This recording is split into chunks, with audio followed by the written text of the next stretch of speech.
আসসালামু আলাইকুম রহমতুল্লাহ। দেখতে পাচ্ছেন মাদ্রাসা এডুকেশন বোর্ডের 2025 সালের যে ফলাফলটি সেটা কিন্তু প্রকাশ করা হয়ে গেছে, বোর্ড চ্যালেঞ্জের রেজাল্টটা। সো দেখতে পাচ্ছেন অনেক শিক্ষার্থী এফ গ্রেড থেকে এ গ্রেডে পরিবর্তন হয়েছে। দেখতে পাচ্ছেন জিপিএ আগে ছিল 3.56, এখন 3.81 হয়েছে। সো এইখানে দেখতে পাচ্ছেন যে অনেকেই এই ফেল থেকে এ মাইনাস, ফেল থেকে বি গ্রেড, ফেল থেকে এ গ্রেড। দেখেন একটা শিক্ষার্থী দুইটা বোর্ড চ্যালেঞ্জ করেছে, দুইটাতেই তার চেঞ্জ হয়েছে।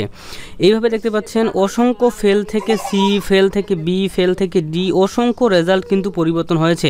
ঠিক আছে, তো এইখানে দেখতে পাচ্ছেন টোটাল 60টি পেজ রয়েছে। এইখানে 60টা পেজ, 60টা পেজে কিন্তু রেজাল্টটাকে প্রকাশ করা হয়েছে। এবং টোটাল শিক্ষার্থী যদি আমরা দেখি যে কতজনের রেজাল্ট চেঞ্জ হয়েছে, সো দেখতে পাচ্ছেন যে টোটাল হচ্ছে এই যে দেখতে পাচ্ছেন টোটাল আবেদন করেছিল 60,930 জন। ঠিক আছে, এবং তার মধ্যে 32,605 জন হচ্ছে টোটাল অ্যাপ্লিকেন্ট ছিল।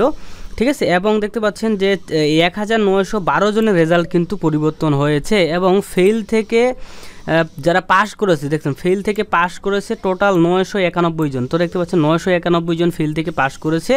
এবং গ্রেড পরিবর্তন হয়েছে যাদের, এটা হচ্ছে দেখতে পাচ্ছেন যে 398 জনের গ্রেড পরিবর্তন হয়েছে। অনেকেই 139 জন নতুন করে কিন্তু জিপিএ 5 পেয়েছে।